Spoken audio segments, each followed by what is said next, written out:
Buenas noches, mi grupo es el número 2. Está conformado por Gladys Gustín, Yadi Vidarte, Mireya Chaleal y Marixa Jiménez. ¿Y quién les habla? Daniel Alvear. Les empezaré hablando sobre la historia de la contabilidad. Se dice que en la historia la contabilidad ha estado presente en la vida de los hombres hace millones de años. En la prehistoria, el hombre primitivo ya se dedicaba a la contabilidad de una forma rudimentaria, contando sus herramientas de caza, de pesca y de ganado. Ellos lo hacían por medio de dibujos o de rayitas plasmadas en piedra. Antiguo Egipto. Con el tiempo, cultivar y almacenar alimentos para la administración y la producción era algo súper necesario para sobrevivir. Entonces, por eso aparecieron los primeros libros contables, que lo hacían utilizando papyrus. Papyrus lo llamaron porque la hoja en la que transcribían y hacían los informes y los registros de los movimientos de los bienes producidos lo hacían por medio de una plantica que se llamaba hierba palustre acuática. Entonces, en el inglés se dice papyrus, por eso quedó que el informe le llamaban papyrus. Eran esos informes que pueden ver en las imágenes, lo hacían por medio de dibujitos. Eran como los códigos con los que ellos se entendían para llevar su contabilidad de sus cultivos. En la Edad Media, estamos hablando de Roma, en el antiguo Imperio Romano, apareció un cargo muy importante y era el del contador general del Estado. Era aquel responsable de la contabilidad y de la gestión administrativa. Él llevaba todos los recursos del imperio, asimismo por eso cada romano tenía un libro contable para cada actividad. En el Renacimiento también se presentó una evolución contable en el cual los comerciantes se vieron en la necesidad de facilitar la administración de su negocio y organizar los movimientos de deudores y acreedor. Entonces, y ahí apareció Lucas Pacioli. Es el creador de partida doble, por el que a cada crédito le corresponde la misma importancia en el débito. Este método es utilizado en la actualidad. En 1492, con los primeros colonos que se encargarían de hacer un recuento contable, que fue uno de los primeros aspectos que se incorporó al mix de culturas, fruto dado por la unión de España y América Latina. Después llega la Revolución Industrial, con sus progresos de la producción, nuevos procesos y tecnologías, la contabilidad ganaba una dimensión de las industrias con el aumento de las transacciones. Hoy en día, en la actualidad, gracias a la Revolución Industrial, tenemos nuevas herramientas para usar en la contabilidad. En la actualidad incrementaron el uso del Internet. Esto nos facilita nuestro trabajo y nos da rapidez al intercambiar información en tiempo real con cada uno de nuestros clientes. En la actualidad también tenemos las normas de información financiera. Estas son las NIF. Les voy a hablar un poco de la historia también de la contabilidad en Colombia. La historia de la contabilidad en Colombia se divide en 5 etapas. Tenemos como primera la etapa de la etapa precolombina, que se dice que eran las actividades contables entre los aborígenes. Entonces tenemos a los aztecas que llevaban cuentas de tributos, tenemos a los incas que llevaban lazos y en los lazos le hacían nudos que representaban cifras. A los chichas ellos hacían trueques de mercancía, registraban transacciones y con colores pintados sobre sus trajes. Tenemos como segunda etapa a la segunda etapa tenemos la conquista. Con ella llegan los españoles, se inicia una actividad económica sin precedentes y se da la explotación de recursos naturales. Se imponen tierras, costumbres mercantiles y prácticas contables. Como tercera etapa tenemos la etapa de la colonia. En esta etapa, el rey impone llevar la contabilidad del reino por partida doble. Los contadores deberían presentar cada 2 años cuentas de debe y de haber. Como cuarta etapa tenemos la etapa de la República, que es dada en 1819. Se dice que con la independencia se usaron técnicas contables traídas por los españoles. Y tenemos la etapa actual, que es la que estamos viviendo. En ella se organiza una ola de la Contaduría General con el fin de reglamentar el funcionamiento de la Oficina de Contaduría de Hacienda y se elaboró el Código Fiscal de 1873, donde se exige a los comerciantes llevar libros contables. En ella deben plasmar ventas diarias, inventarios y balances. Se reglamentó también la revisoría fiscal y se decretan algunas normas tributarias que se da surgimiento de empresas privadas. Les hablaré también sobre el artículo 25 del Código de Comercio. En ella nos dice la definición de una empresa. Entonces nos dice que una empresa se entiende como toda actividad económica organizada para la producción, la transformación, la circulación, la administración o la custodia de bienes para la prestación de servicio de dicha actividad realizada a través de uno o más establecimientos de comercio. En este artículo también nos habla sobre que todo el comerciante debe estar obligado a llevar en su empresa una contabilidad correspondiente a un libro diario, el libro mayor de cuentas corrientes, un libro de balanzas y el libro de copiador de cartas. En la ley 590 del 2000, por la cual se dictan las disposiciones para promover el desarrollo de las micro, pequeñas y medianas empresas, nos habla de que una mediana empresa corresponde a una empresa de 50 o 51 trabajadores, hasta los 200 trabajadores. Una pequeña empresa nos habla que es de 11 a 50 trabajadores. Y una microempresa es una empresa que no supera los 10 trabajadores.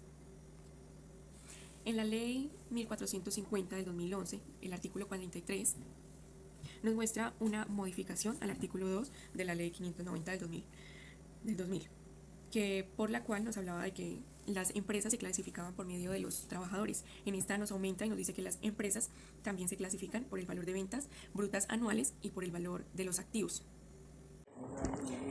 En este tema vamos a tratar el tema de clasificación de empresas. Las empresas, según algunas características, se clasifican según su objetivo, se clasifican en sin ánimo de lucro y con ánimo de lucro. Las empresas sin ánimo de lucro son las que no pretenden obtener ganancias para sus propietarios, socios o accionistas, son de carácter social y humanitario, más sin embargo deben mantener su capital para evitar su liquidación. Las empresas con ánimo de lucro son las empresas que se crean con la finalidad de sí obtener ganancias de su actividad comercial para sus socios o accionistas o propietarios.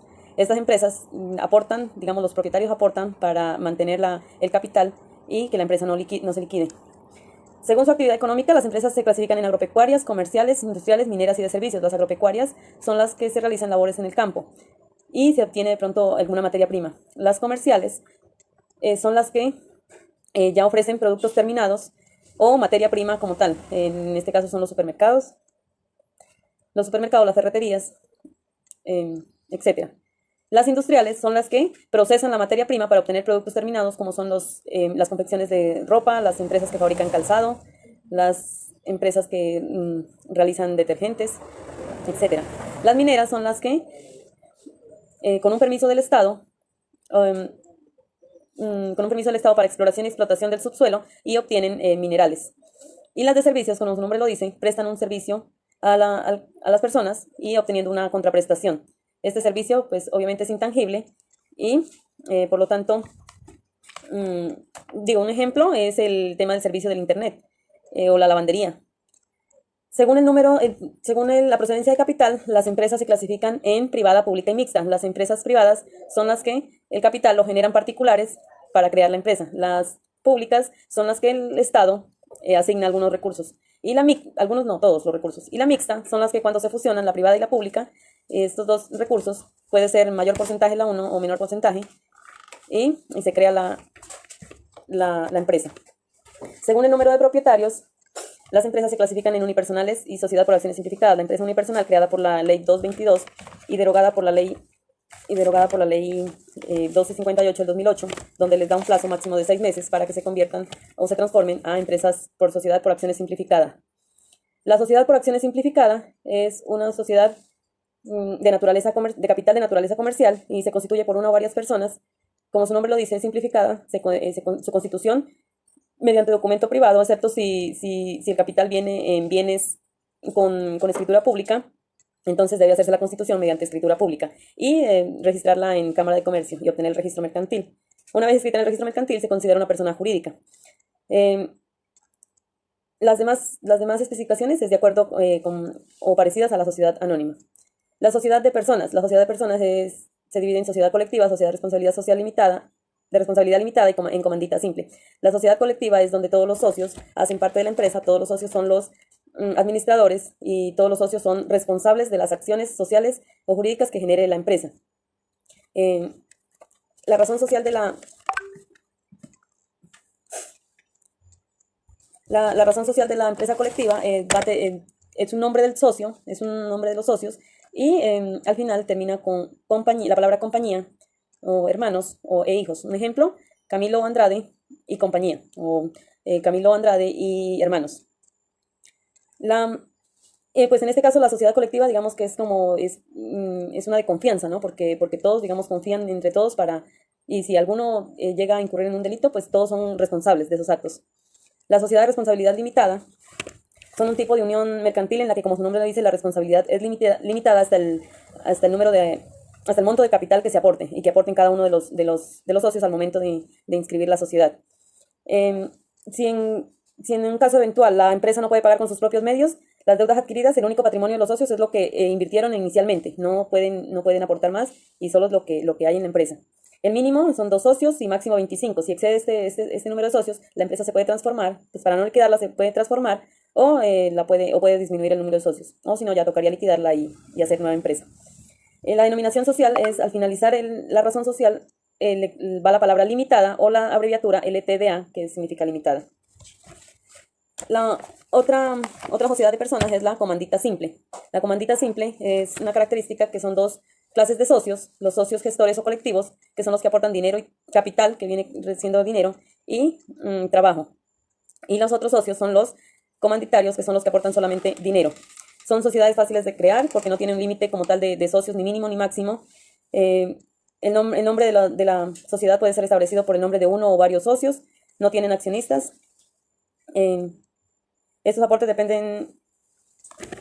La responsabilidad del socio colectivo es limitada, ilimitada. La sociedad del colectivo es ilimitada. En cambio, la responsabilidad del socio comanditario es limitada y no puede tomar decisiones sobre su administración. O sea que el socio colectivo es el que más tiene digamos, parte en la empresa. Las sociedades de capital, la sociedad anónima, viene con la sigla SA, junto con la sociedad limitada, son un tipo de sociedades más comunes en Colombia, por su imagen de solidez y que además protegen a sus socios y accionistas más que otras formas de asociación a la hora de enfrentarse a un imprevisto. Son como mínimo para crear esta sociedad mínimo 5 socios y que dispone de un fondo social que se dividirá en acciones. Las sociedades anónimas y las sociedades limitadas comparten una serie de características que son tener personería jurídica, contar con un representante legal y ante una deuda que no se puede pagar, lo que decíamos en la sociedad limitada, no deben de aportar más, sino solo lo que hay en la empresa y lo que aportaron inicialmente para constituir la empresa. Tiene una única razón social y de la sociedad anónima va al finalizar el nombre, va la sigla SA, es sociedad anónima. En comandita por acciones. También es algo parecido a la comandita simple, que vienen siendo 2 socios, que son los gestores o colectivos, y los comanditarios, que son el capital viene dividido en acciones. Uno de los socios, los comanditarios o los gestores, deben encargarse de la administración y si se adquieren deudas deben encargarse personalmente de ellas, que se produzcan en la sociedad. Para crear esa empresa deben existir los 2 socios, los gestores y los comanditarios. Si no existen estos 2, no se puede crear esa empresa. Los socios tienen derecho a modificar los estatutos, todos los socios. Puede constituirse cuando esté desembolsado el 25% del capital y el resto cuando se establezcan los estatutos. Tiene que haber un patrimonio antes de crearse. El proceso de constitución se hace mediante escritura pública o documento privado. En Cámara de Comercio registrar el RUT y ante la DIAN también registrarlo. La razón social va con el nombre de uno o varios gestores y al final del nombre va la sigla SCA o si no el nombre completo comandita por acciones. Según el tamaño de la empresa, las empresas se clasifican en microempresa, pequeña empresa y mediana empresa. Esto de acuerdo al decreto 657 del 5 de junio del 2019 que expidió el gobierno nacional y que empezó a entrar en vigencia en diciembre del 2019. Este decreto nos habla de las empresas de manufactura, de servicios y de comercio. Pues también hay un rango en valores en pesos y hay un rango en valores en unidades de valor tributario. Acá vamos a hablar del tema de valores por cifras de ingresos por actividades ordinarias anuales en millones de pesos colombianos en el año 2019. Entonces vamos a decir que el tamaño en la manufactura, la microempresa, va hasta los 811 millones, teniendo en cuenta que esto es anual. En la de servicios hasta 1.131 millones y en la de comercio hasta 1.535 millones. Hasta ahí se puede considerar que es una microempresa. Cuando es pequeña empresa va desde 811 millones hasta 7.027 millones. En la de servicios desde 1.131 millones hasta 4.523 millones. Y la de comercio desde 1.535 millones hasta 14.781 millones. Se puede considerar una pequeña empresa. Esto en valores anuales. Y la mediana empresa desde 7.027 millones hasta 59.527 millones. En la de servicios desde 4.523 millones hasta 16.558 millones. Y la de comercio desde 14.781 millones hasta 74.066 millones. ¿Qué es una persona natural? Una persona natural es todo aquel individuo que al actuar en su propio nombre se ocupa de las actividades que la ley considera mercantiles. En tal caso, la totalidad de su patrimonio se incluye al personal y el familiar sirve como prenda de garantía por las obligaciones que adquiere el desarrollo de la actividad económica. La persona jurídica es una organización o grupo de personas naturales que la ley reconoce personalidad independiente y diferenciada de la que cada uno de sus miembros o componentes capaz de ejercer derechos y contraer obligaciones, y de ser representada judicial y extrajudicialmente. Tiene, digamos que las dos tienen algunas características similares, pero también tienen unas diferencias enormes. La razón social de una empresa. La razón social de una empresa es la denominación legalmente, el que tiene una empresa. Se trata de un nombre oficial que aparece en la documentación que permitió a la persona, permitió constituir a la empresa o a la persona. A través de este, la compañía mercantil es conocida en su atributo legal, el cual figurará en la escritura o en todos los documentos donde aparece, tiene que ir la razón social, aparece el nombre de la empresa. Dicho documento permite identificar tanto a la empresa jurídica como a los integrantes de la compañía y da seguridad sobre su legalidad. El nombre comercial es diferente a la razón social, bueno, muchas veces puede ser igual.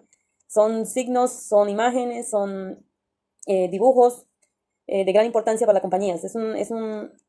Diferenciándolos de la competencia, sirven para atraer clientes, conservan la reputación de la empresa y cumplen una función. También, digamos, es como para diferenciarlos de las otras empresas, ¿no? Cuando miran una imagen y obviamente una imagen vale más que 1000 palabras, entonces cuando uno mira, la relaciona con la empresa que uno ya conoce. Son activos muy importantes para la empresa, tienen que, digamos, invertirle también porque digamos que es como la imagen que a primera vista observa el cliente. Un ejemplo de nombre comercial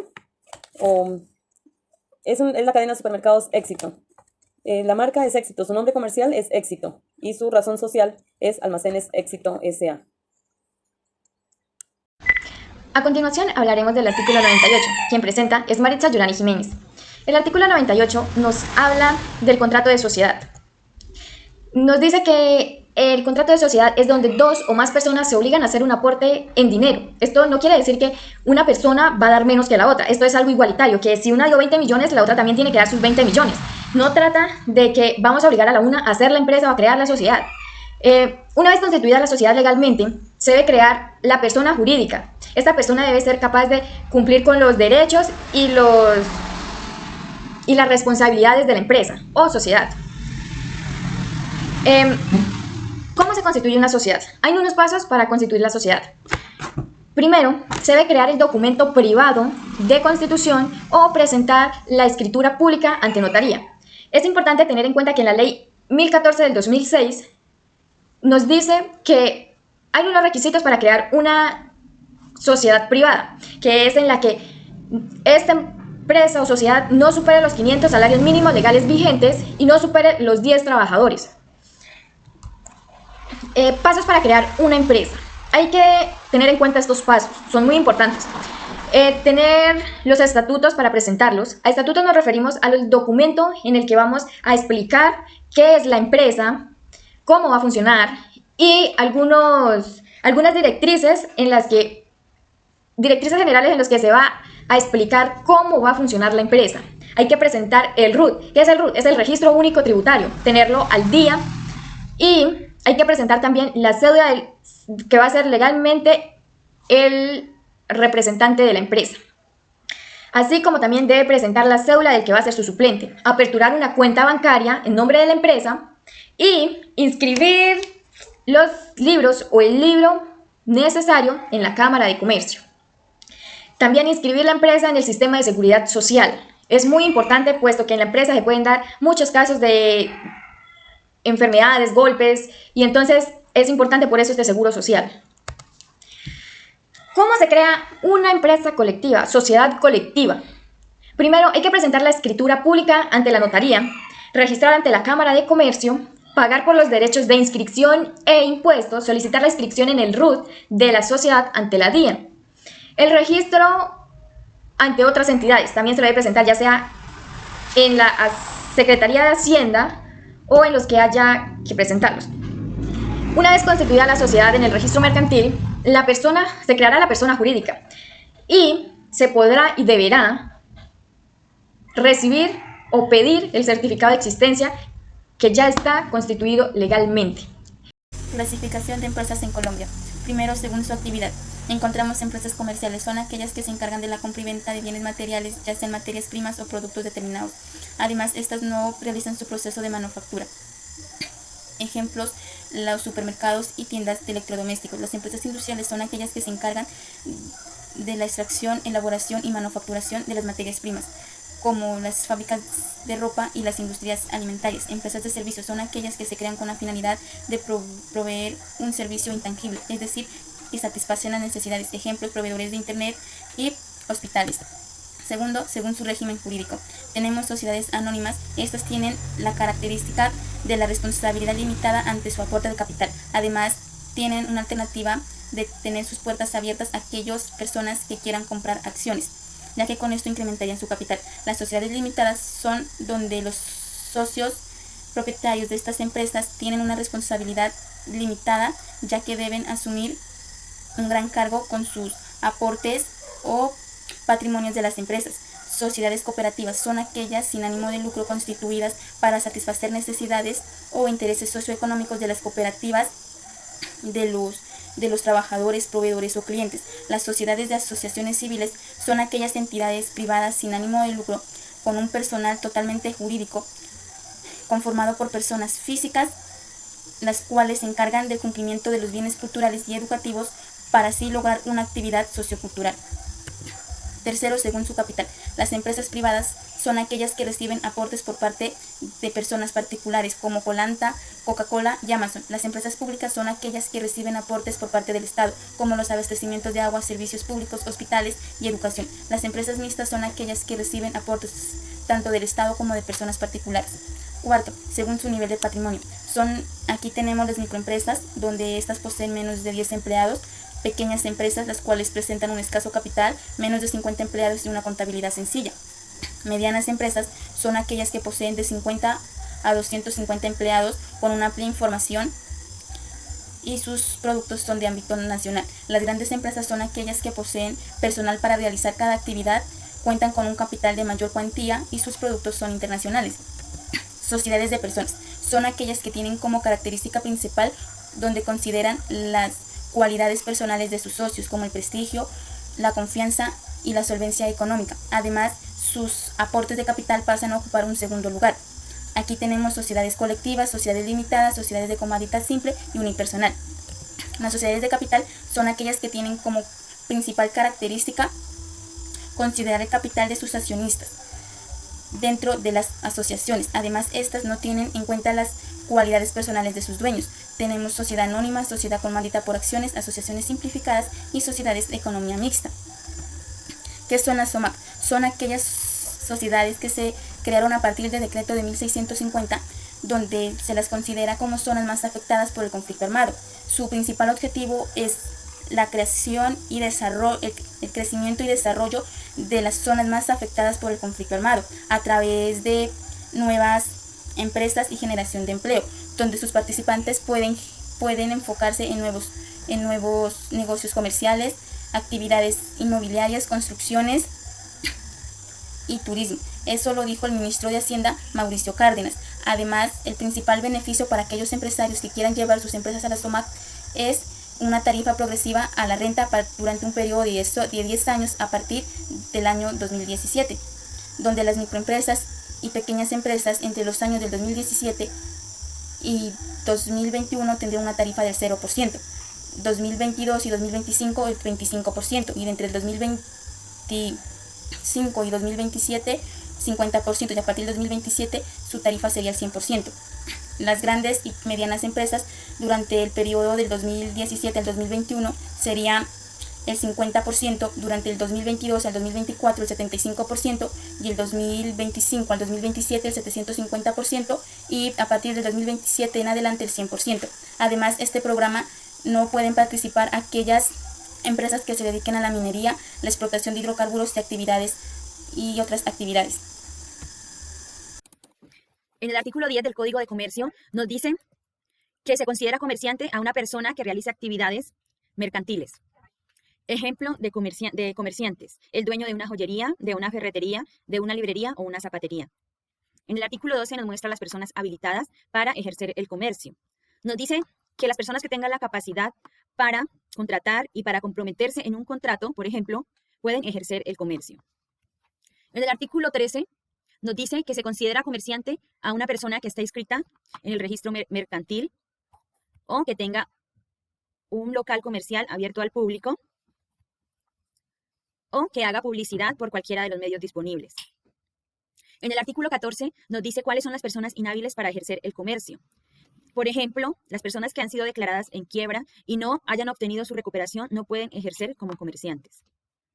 Los funcionarios de entidades oficiales, por ejemplo, como senadores o representantes o diputados, no pueden ejercer el comercio.